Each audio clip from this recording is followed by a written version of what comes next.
So, hello there, and welcome along to the horseracing.net preview of the first day of the 2020 York Ebor Festival. Now, we had a really good day on Saturday, didn't we?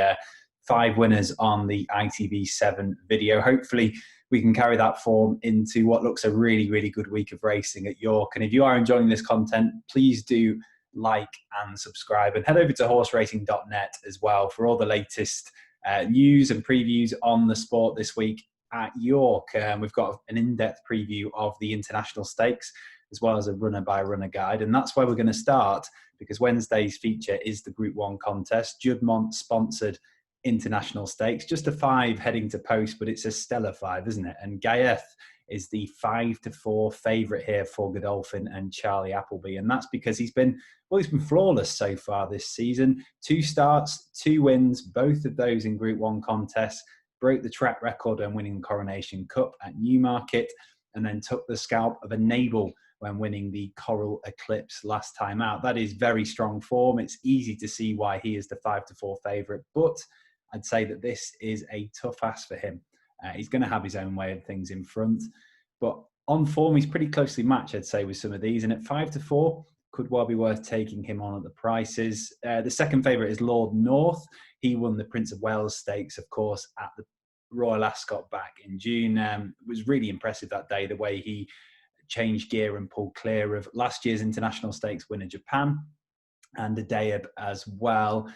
This is a tougher ask for him, but and I feel he would probably need a career best once again, but certainly can't rule him out. Kamiko, another really interesting one, the Guineas winner, of course.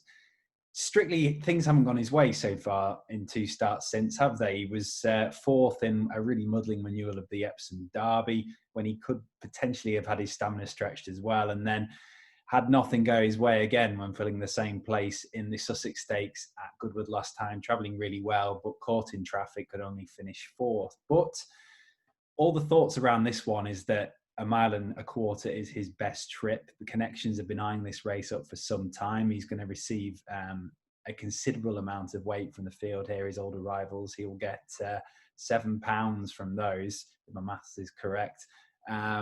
He very much want to consider here. There's still very much open to improvement, you'd say, as a 3-year-old. This could be his optimum trip. But I think at the prices, it could be worth going with Magical. Now, she's one of the most likeable mares in training, isn't she? She's been very much in the shadow of a Nabil for the past few seasons. She's been beaten by that rival. She was beaten by her last year here in the Yorkshire Oaks. She goes for the international stakes. She's super versatile. She's a 6-time winner at Group 1 level. She won the Champion Stakes, of course, over this trip back in October, and she's made the most of 2 really good opportunities to win so far this season, both at the Curragh, both over this trip. This is tougher, but she's shown throughout her career that she's capable of mixing it with the very best here. I think if she brings her best form, she's closely matched with the likes of Ghaiyyath and Lord North. A strongly run affair should give her plenty to aim at. And in receipt of a £3 sex allowance, I think she'll go very close and could offer plenty of value if you can get the 7-2 that's on offer at the time of recording. So international stakes, I'd go with Magical at the prices, but this looks a great race. And we'll go through the card now as well for you. There's a supporting race, 6 supporting races, beginning with the 145, 5.5 furlong Sky Bet Symphony Group Handicap. This is a 22-runner sprint handicap. Could make a case for plenty of these. No surprise to see Jawal head the betting at time recording. He represents the same winning connections as last year. Michael Dodd's team landed a gamble with Dakota Gold, and this one's got a very similar profile, very much on the up. Won his last 2 starts and heads here off a revised mark of 98. I'd say that he needs a career best here if he's going to defy that under an £8 rise. And with that in mind, it could be worth going with Magic J at double the price, about 9-1. Now, bit of an interesting situation, isn't it, with his owners, Phoenix Thoroughbreds? It looks like he's going to take his chance, and he's very much proven to be a likeable type so far this term. I was really taken with the way he won at Sandown 2 starts ago, won with something to spare that day. Can forgive him his run at Ascot last time out. He was a bit too free on that occasion when 5th, but he's a front-running type. This sort of big field scenario could really play into his hands, particularly if it's quite a frenetic pace. And I think his mark is still very workable. He's on a mark of 96, the same as last time out. Oisin Murphy booked to ride. think Magic J will go close in the opener. On to the 215 now is the Acorn Stakes first group race of the week. This is a Group 3 contest. This is for the 2-year-olds over 7 furlongs. Can have a few smart types running here.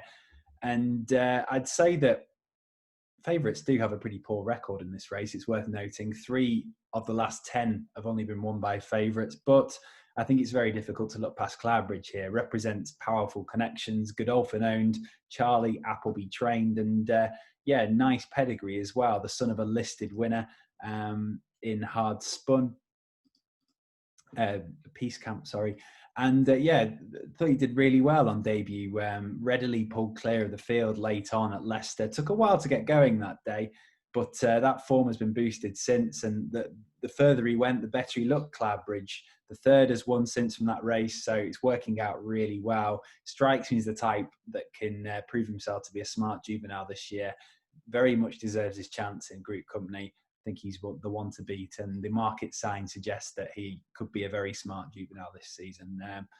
Few in opposition, I'd say Gear Up's probably the biggest threat. Was a good winner over course and distance here last time out, but any market moves for the rights of Darvel, Royal Schmitter, Praise of Shadows, all first time out winners are very much worthy looking at. Darvel second time out winner, but I'd go with Cloudbridge in the second race.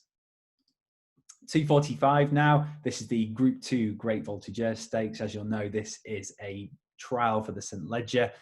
And with that in mind, it's no surprise to see Mogul line up here. He was an impressive winner in the Gordon Stakes at Goodwood last time out and looked very much about stamina that day. Over this distance, 1.5 miles. He's taken a while to get going, Mogul. He was slightly disappointing on his first 2 starts this season, but he's clearly highly regarded. He was a choice of Ryan Moore for both of those starts where he was disappointing. And as I say, looked all about stamina when winning at Goodwood last time. The longer he went, the better he looked.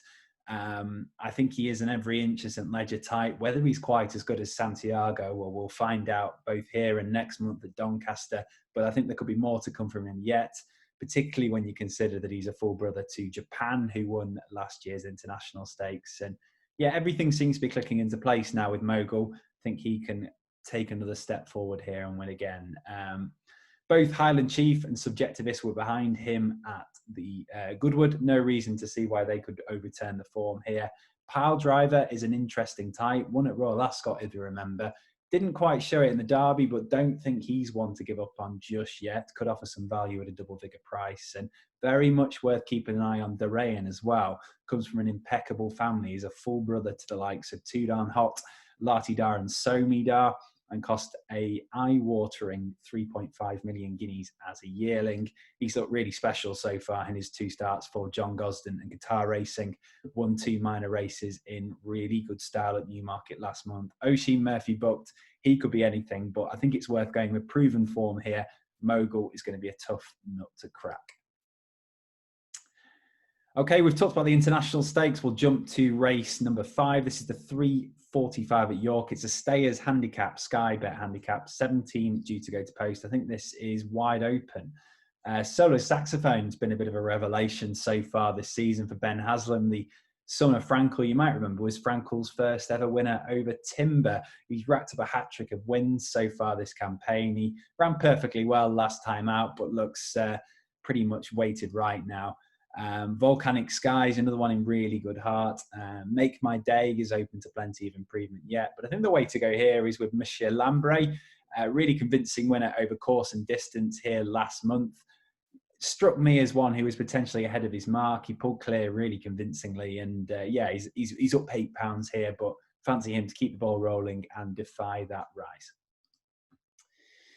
Onto the Pulsar race now. 4:25 furlong sprint handicap for the fillies. 12 due to go to post. Sky Bet sponsored once again. And another wide open contest. This, with that in mind, could be worth going for one at a double figure price. Think it could be worth playing Glamorous Anna each way. She's about 16 to 1 at the time of recording. And she heads here off a career high mark, and that's after back-to-back wins at Windsor and Goodwood. And you know what? It was really difficult not to be impressed with the way she won at Goodwood last time out at the glorious meeting. She put matters to bed really, really quickly there in the closing stages.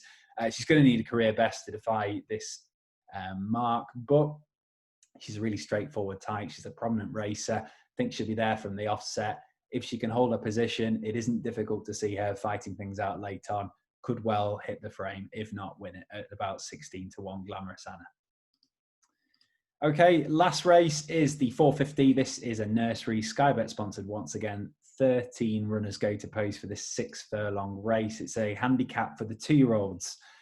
Threw up a 20-1 winner last year. Isn't going to be easy to find the winner here.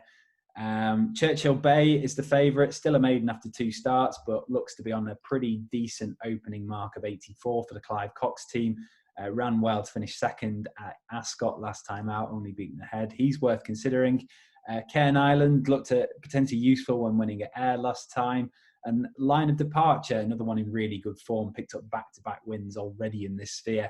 May have more to come from him yet, but I think it'd be worth going with a maiden at a much bigger price. That's Soldier Lions at about 20-1. Now, he's run twice, finished second twice, and was beaten at odds-on favouritism at Yarmouth last time out. He was a 2-1 on favourite and was ultimately beaten, but he wasn't beaten too far, and he was beaten by one who looks potentially very good. He's a consistent type. He looks like he knows his job. His opening mark of 76 looks pretty fair. And the booking of William Buick is an eye-catching one for Eve Johnson-Houghton. I think he could go well, could well hit the frame at about 20-1. So those are the selections for day one of York's Ebor Festival. Do head over to horseracing.net to read in detail about each and every pick. Stay tuned on the website as well for news throughout the week. We'll be back tomorrow to look at Thursday's card. Hopefully have as day as good as Saturday, and I'll see you then.